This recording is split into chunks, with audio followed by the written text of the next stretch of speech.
Hello my dear students, कैसे आप सभी। उम्मीद करता हूँ कि आप सभी एकदम बहुत बढ़िया होंगे। आपका फिर से स्वागत है हमारी एक और नई वीडियो में। और आज फिर हम आपके लिए लेकर आए हैं राजनीति विज्ञान का जो क्लास 12th का क्वेश्चन पेपर है, प्रीवियस ईयर का क्वेश्चन पेपर, उसको आज की अपनी इस वीडियो में हम करने वाले हैं।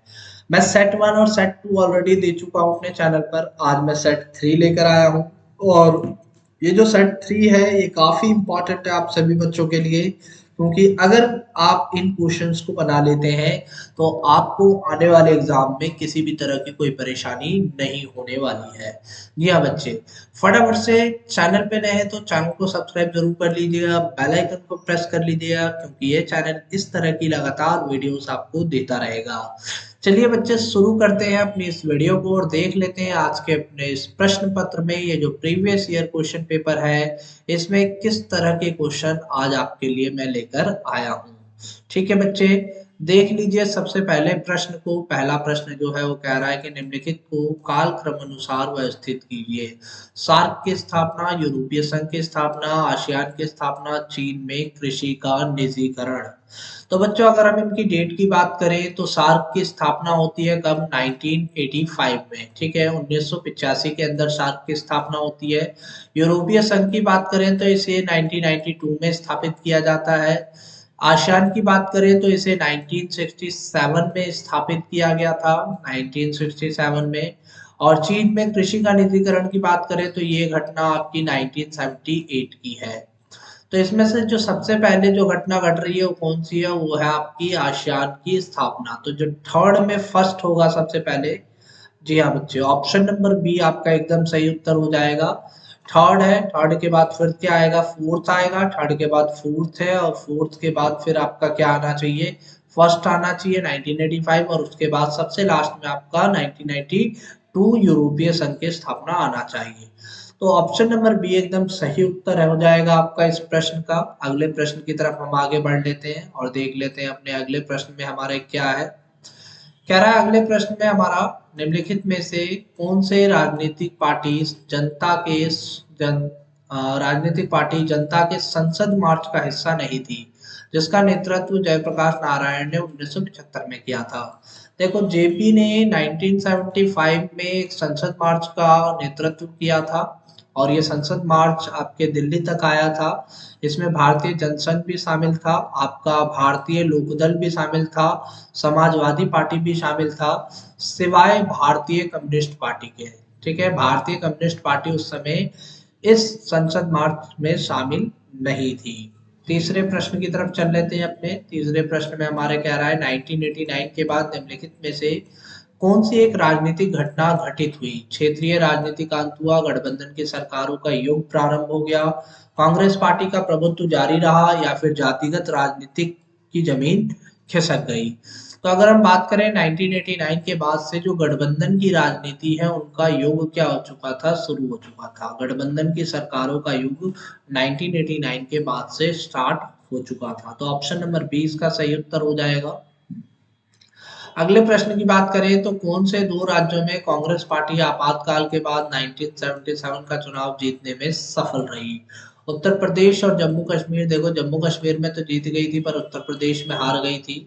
गुजरात और कर्नाटक। कर्नाटक में जीत गई थी पर गुजरात के अंदर हार गई थी। उड़ीसा और असम। असम के अंदर जीती थी पर उड़ीसा के अंदर हार गई थी।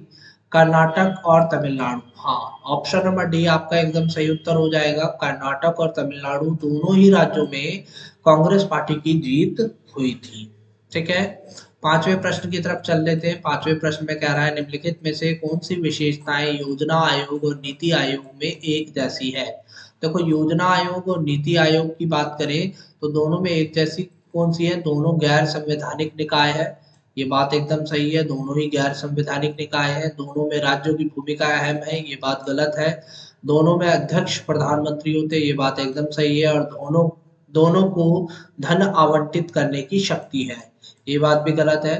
तो आपका पहला और तीसरी बात जो है वो एकदम सही है। तो पहला और तीसरा कहाँ पर है? ऑप्शन नंबर डी में आपका आ जाएगा पहला और तीसरा। ठीक है, ऑप्शन नंबर डी एकदम सही उत्तर इसका हो जाएगा। अगले प्रश्न की तरफ चल लेते हैं हम अपने।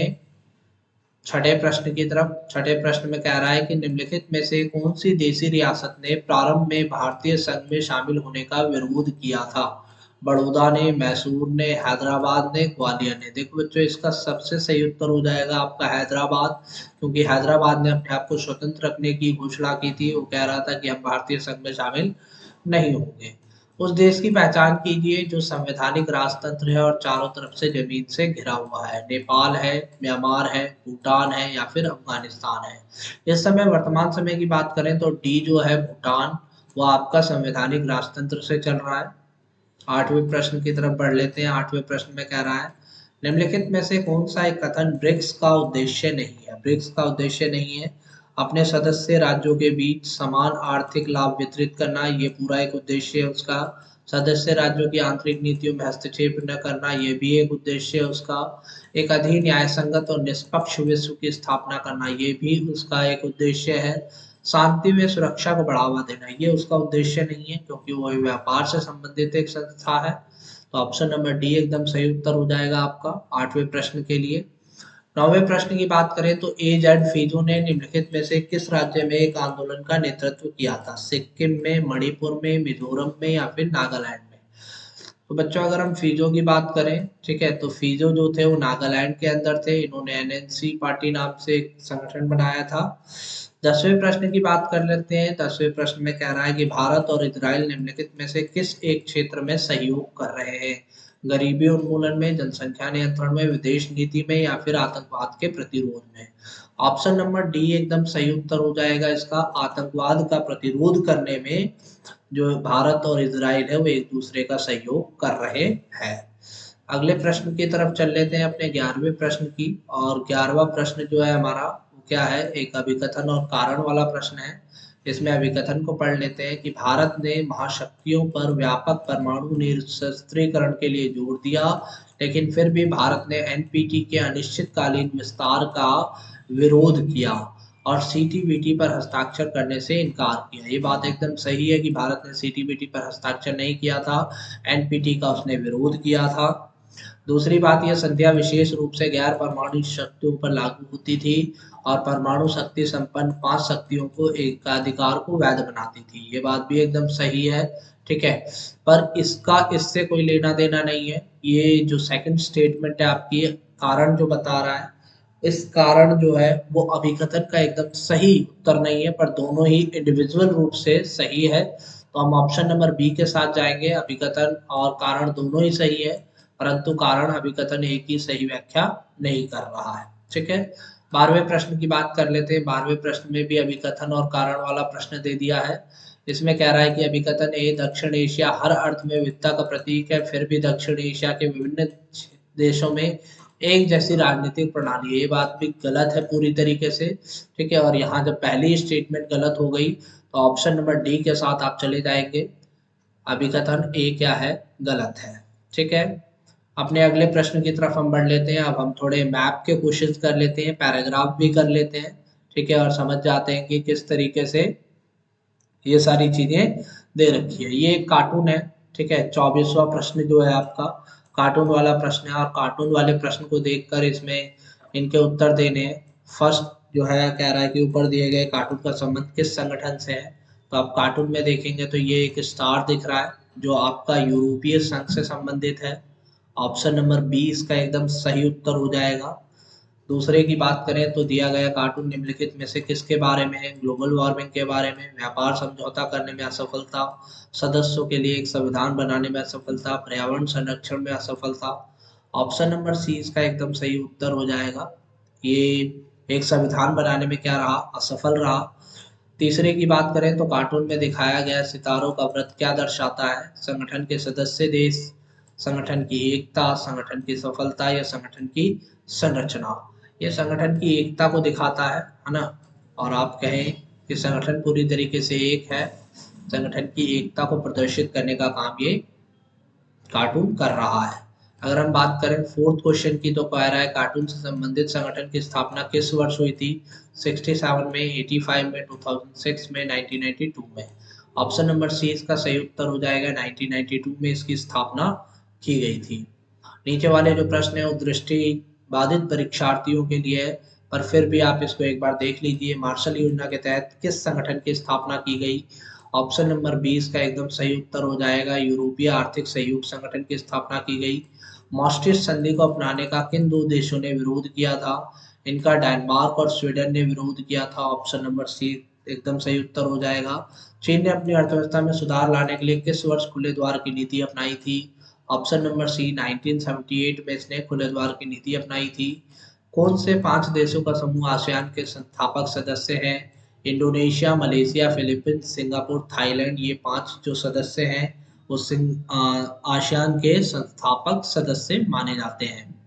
अपने अगले प्रश्न की तरफ आ जाते हैं। 25वें प्रश्न में ये पैराग्राफ वाला प्रश्न है और इस पूरे पैराग्राफ को पढ़ने पर आपके फर्स्ट प्रश्न का उत्तर जो आएगा, भारतीय विदेश नीति के मुख्य निर्माता कौन थे निम्न में से? तो वो थे Jawaharlal Nehru. Option number C एकदम सही उत्तर हो जाएगा। सेकंड कह रहा है कि निम्नलिखित में से कौन सा भारत की विदेश नीति का उद्देश्य है? अपने हितों की रक्षा करना, लोकतंत्र का संरक्षण करना, अपनी सशस्त्र सेनाओं को मजबूत करना या फिर महाशक्ति बनना। देखो ये सारी बातें अपने आप में सही है, पर अगर हम भारत की विदेश नीति की बात करें तो भारत अपने हितों की रक्षा करना जानता है। तो ऑप्शन नंबर ए के साथ हम चले जाएंगे। थर्ड कह रहा है कि गुटनिरपेक्षता का अर्थ है तटस्थता, पृथकतावाद और हस्तक्षेप या फिर किसी गुट से नहीं जुड़ना। ऑप्शन नंबर डी एकदम सही उत्तर हो जाएगा, किसी गुट से नहीं जुड़ना, यही इसका मेन मोटिव है। किसका मानना था कि भारत को अमेरिका के नेतृत्व वाले खेमे के साथ अधिक मित्रवत होना चाहिए? भारतीय जनसंघ, बी आर अम्बेडकर, स्वतंत्र पार्टी या फिर उपयुक्त सभी? ऑप्शन नंबर बी इसका सही उत्तर हो जाएगा, स्वतंत्र पार्टी। स्वतंत्र पार्टी का ही मानना था कि भारत को हमेशा अमेरिका के साथ दोस्ती करनी चाहिए। ठीक है, अपने अगले प्रश्न की तरफ हम बढ़ जाते हैं। 26वां प्रश्न जो है वो हमारा मानचित्र वाला प्रश्न है और ए बी सी डी यहाँ पर दिखाया गया है। नीचे कुछ जानकारियां दी गई हैं, उन जानकारियों में इनके सही नाम भरने हैं और सही क्रम संख्या मानचित्र में दिखाए गए अक्षर से संबंधित। जैसे ये पूरा का पूरा बॉक्स दे रखा है, यहाँ अक्षर पढ़ना है, यहाँ राज्य का नाम, अक्षर राज्य का नाम, अक्षर राज्य का नाम, अक्षर राज्य का नाम। ठीक है, यहाँ पर वह राज्य जिसे स्वतंत्रता के समय मद्रास कहा जाता था, क्या था? तमिलनाडु था। ठीक है, वह राज्य जिससे स्वतंत्रता के समय क्या कहा जाता था? मद्रास कहा जाता था। अब उसे क्या कहा जाता है? तमिलनाडु कहा जाता है। तमिलनाडु को कहाँ भरेंगे आप? इस बॉक्स में। तमिलनाडु को इस वाले बॉक्स में आप भरेंगे और आप मैप में देख लीजिए तमिलनाडु कहाँ है। बी अक्षर से इसे दिखाया गया है, तो आप यहाँ पर बी भर देंगे। ठीक है, अक्षर बी दिखाएंगे। दूसरा कह रहा है असंतुलित विकास के आधार पर निर्मित राज्य। तो असंतुलित विकास के आधार पर निर्मित राज्य तो पंजाब है, आंध्र प्रदेश है। आपका ये हो जाएगा ए छत्तीसगढ़। ठीक है, ए के साथ चले जाइएगा आप अपने अगले प्रश्न में। ए यहाँ पर आप छत्तीसगढ़ लिख दीजिएगा इस बॉक्स के अंदर। तीसरे प्रश्न की बात करें, वह राज्य जिसको 1947 में विभाजित किया गया था, भारत पाकिस्तान का जब बंटवारा होता पंजाब को बांटा गया था। ऑप्शन नंबर डी के साथ आप चले जाइएगा। ठीक है, यहाँ डी आ जाएगा और यहाँ पंजाब लिख दीजिएगा। ठीक है, फिर क्या रहा है 1952 में गठित पहला राज्य। 1952 में जो पहला राज्य बनाया गया वो आंध्र प्रदेश था। अक्षर सी से इसे दिखाया जा रहा है, तो आप यहाँ पर सी लिख दीजिएगा और यहाँ पर आंध्र प्रदेश लिख दीजिएगा। और इस तरीके से आपका जो ये प्रश्न है, मैप वाला जो प्रश्न है, वो पूरी तरीके से कंप्लीटली आपका हो जाएगा। ठीक है बच्चे, तो आई होप आपको ये वीडियो काफ़ी ज़्यादा पसंद आई होगी। चैनल पे नए हैं तो चैनल को सब्सक्राइब ज़रूर कर दीजिएगा, बेल आइकन को प्रेस कर दीजिएगा, क्योंकि ये चैनल आपको इस तरह की लगातार वीडियोस देता रहेगा। फिर मिलते हैं नई वीडियो में नई अपडेट के साथ, तब तक के लिए जय हिंद।